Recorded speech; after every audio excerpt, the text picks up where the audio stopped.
డిండి మండలంలోని ప్రతి గ్రామాన్ని అన్ని రంగాల్లో అభివృద్ధి చేసేందుకు అధికారులు ప్రజాప్రతినిధులు సమన్వయంతో పనిచేయాలని దేవరకొండ ఎమ్మెల్యే నేనావత్ బాలునాయక్ అన్నారు. డిండి ఎంపీడీఓ కార్యాలయంలో నిర్వహించిన మండల స్థాయి సమీక్ష సమావేశంలో వివిధ శాఖల పనితీరు, అభివృద్ధి కార్యక్రమాలు, సంక్షేమ పథకాల అమలుపై సమీక్ష నిర్వహించారు. ఈ సందర్భంగా రెవెన్యూ శాఖ అధికారులు అర్హత ఉన్న రైతులకు భూపట్టాలు అందించే ప్రక్రియను వేగవంతం చేయాలని ఎమ్మెల్యే సూచించారు. కొత్తగా పట్టాలు పొందిన రైతులు అర్హతల మేరకు రైతు భరోసా, రైతు బీమా కోసం దరఖాస్తు చేసుకోవాలని, ఫార్మర్ రిజిస్ట్రేషన్ కూడా త్వరగా పూర్తి చేసుకోవాలని సూచించారు. డిండి మండలంలో అర్హత ఉన్న రైతులందరికీ పట్టాలు అందేలా చర్యలు తీసుకుంటాం. భూమి ఉన్న ప్రతి అర్హత రైతుకు ప్రభుత్వ పథకాలు అందేలా చూస్తామని ఎమ్మెల్యే తెలిపారు. ఉపాధి హామీ పథకం కింద గ్రామాల్లో అవసరమైన అభివృద్ధి పనులను చేపట్టాలని ఎమ్మెల్యే అన్నారు.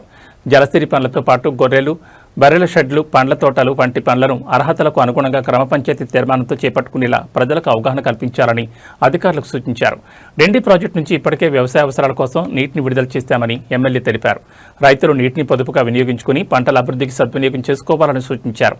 మిషన్ భగీరథ ద్వారా మండలంలోని ప్రతి గ్రామానికి నిరంతరంగా సురక్షితమైన త్రాగునీరు అందేలా అధికారులు చర్యలు తీసుకోవాలని ఎమ్మెల్యే ఆదేశించారు. పైపు లైన్లు, మోటార్లు తదితర సమస్యలను వెంటనే పరిష్కరించాలని సూచించారు.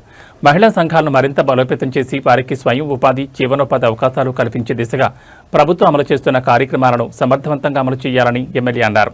వృద్ధాప్య పెన్షన్తో పాటు ప్రభుత్వం అందిస్తున్న వితంతు, వికలాంగులు, ఒంటరి మహిళలు, బీడీ కార్మికులు, గీత కార్మికులు, చేనేత కార్మికులు, హెచ్ఐవి బాధితులు, పైలేరియా బాధితులు, డయాలసిస్ రోగులు తదితర అర్హత కలిగిన వర్గాల పెన్షన్లకు అర్హులైన వారు దరఖాస్తు చేసుకోవాలని ఎమ్మెల్యే సూచించారు. అర్హత ఉన్న ఏ ఒక్కరూ పెన్షన్కు దూరం కాకూడదు. అధికారులు అర్హులను గుర్తించి నిబంధన ప్రకారం పెన్షన్లు అందేలా చర్యలు తీసుకోవాలని ఎమ్మెల్యే అన్నారు. డిండి మండలంలో ఇందిరమ్మ ఇళ్ల పనులపై సమీక్షించిన ఎమ్మెల్యే ఇప్పటికే అధికారులు బాగా పనిచేస్తున్నారని, పెండింగ్లో ఉన్న కొద్దిపాటి ఇళ్లను కూడా త్వరలో పూర్తి చేయాలని సూచించారు. మండలంలో 45 గుడిసెలు ఉన్నట్లు అధికారులు గుర్తించారని, వాటికి ఇందిరమ్మ ఇళ్లు మంజూరు చేసే చర్యలు చేపడుతున్నామని తెలిపారు. ఇళ్ల నిర్మాణంలో ప్రభుత్వం నిర్దేశించిన నిబంధనల ప్రకారం స్లాబ్ ఏరియా 750 చదరపు అడుగుల లోపు ఉండేలా చూడాలని సూచించారు.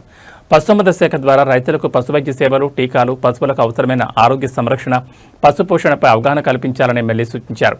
పాడి, గొర్రెలు, మేకల పెంపకాన్ని ప్రోత్సహించి రైతుల ఆదాయం పెంచేలా శాఖ అధికారులు చర్యలు తీసుకోవాలని అన్నారు.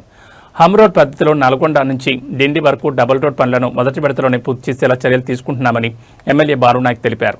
రహదారి పూర్తయితే డిండి మండలంతో పాటు నియోజకవర్గ ప్రజలకు రవాణా సౌకర్యం మరింత మెరుగుపడుతుందని అన్నారు. డిండి మండల అభివృద్ధి మా లక్ష్యం. రైతులు, మహిళలు, పేదలు, విద్యార్థులు, కార్మికులు, ప్రతి కుటుంబానికి ప్రభుత్వం అందిస్తున్న సంక్షేమం చేరేలా అధికారులు చిత్తశుద్ధితో పనిచేయాలి. ప్రజా సమస్యల పరిష్కారంలో ఎలాంటి జాప్యం ఉండకూడదని ఎమ్మెల్యే నేనావత్ బాలునాయక్ స్పష్టం చేశారు.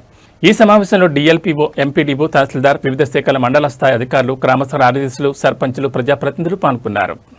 మండల ఎన్నికలు ఉన్నాయి కాబట్టి అప్పుడు సర్పంచ్, ఎంపీడీసీలు, మండల పరిషత్ ఉండేది కాబట్టి ప్రతి 3 మాసాలకు ఒకసారి పెట్టేది.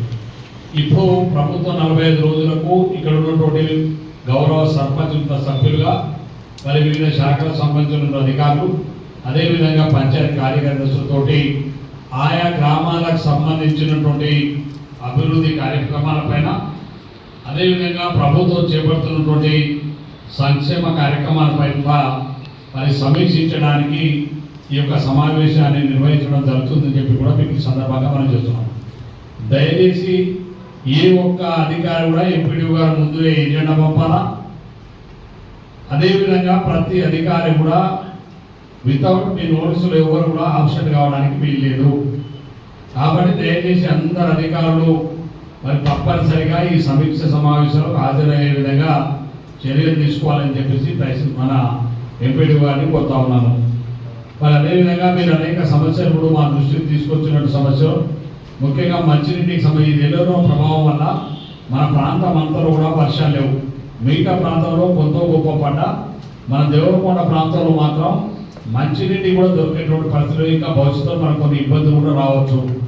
అందుకనే మనం ఎక్కడ కూడా ఈ మంచినీటికి సంబంధించినటువంటి సమస్యల పట్ల వాళ్ళ అక్కడ ఉన్నటువంటి స్థానిక సర్పంచ్ గారు కావచ్చు, పంచాయతీ సెక్రటరీ గారు కావచ్చు, లేదా అదేవిధంగా ఆర్టీఎంఎస్ మిషన్ భగీరథకు సంబంధించిన అధికారులు కూడా మరి ఎప్పటికప్పుడు కొంత అలర్ట్గా ఉండి ప్రజలకు ఇబ్బంది రాకుండా చూడవలసినటువంటి అవసరం ఉందని చెప్పి మీకు ఈ సందర్భంగా మనం చేస్తున్నాం.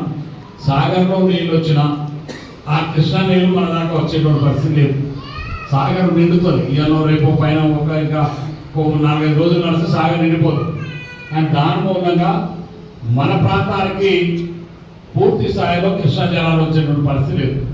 ఎందుకంటే మనకు రావాల్సినటువంటి నీళ్లు రావాలంటే లింగోట బాట్లపల్లి నుంచి కోదండపురం నుంచి పోయి బాట్లపల్లి పోవాలి, బాట్లపల్లి నుంచి మన ఢిల్లీకి రావాలి. ఢిల్లీ కానీ మన ప్రాంతాలన్నిటికీ కొన్ని గ్రామాలు లేనడగోము, కొన్ని గ్రామాలు మాత్రమే పెళ్లిపేర్ల ప్రాజెక్టు నుంచి గతంలో మేము ఉన్నప్పుడు జానీ గారు మంత్రి ఉన్నప్పుడు నేను ఎమ్మెల్యే ఉన్నప్పుడు పెళ్లిపాల ప్రాజెక్టు కూడా ఆర్డబ్ల్యూఎస్ స్కీమ్ తయారు చేసాం. 65 గ్రామాలు మాత్రమే పెళ్లిపాల గ్రామం నుంచి ప్రాజెక్టు నుంచి పోయినటువంటి పరిస్థితి. మిగతా ఉన్నటువంటి కృష్ణా నీళ్లు రావాలంటే సాగర్ నిండిన మన నీళ్ళు రావాలి. దానికి కారణాలు ఉన్నాయి. వేసినటువంటి అక్కడ నుంచి వెనుక రావడం మన ప్రాంతం ఇట్లా అయిపోయింది.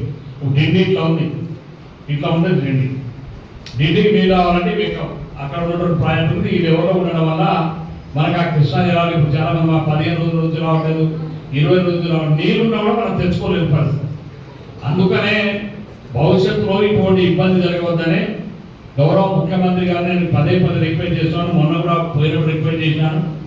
ఈఎన్సీ గారు కూడా చాలా సానుకూలంగా స్పందించినారు. ఢిల్లీలో మనం ఒక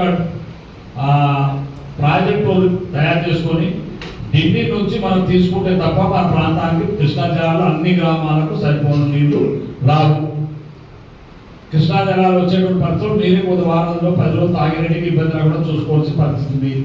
అందుకనే భవిష్యత్తులో ఇక్కడనే ఒక స్కీమ్ ఏర్పాటు చేసుకొని ఢిల్లీనే ఇక్కడ నుంచే ఢిల్లీ కానీ చంద్రపేట కానీ మిగతా గ్రామాలను దేవరకొండ మండలం కొత్త భాగం కానీ వీటన్నిటి కూడా అప్పుడు మనం ఇట్లా ఉంటాం. ఢిల్లీ ఇట్లా ఉంటుంది, ఈ నేడుగొమ్ము చంద్రపేట దేవరకొండ మండలం కింద ఉంటాయి. సో ఇక్కడ మన ప్రాజెక్ట్ తయారు చేస్తే ఆ గ్రామాలతో పాటుగా ఈ గ్రామాలన్నీ కూడా పూర్తి స్థాయిలో కృష్ణా జిల్లాలో వచ్చారు.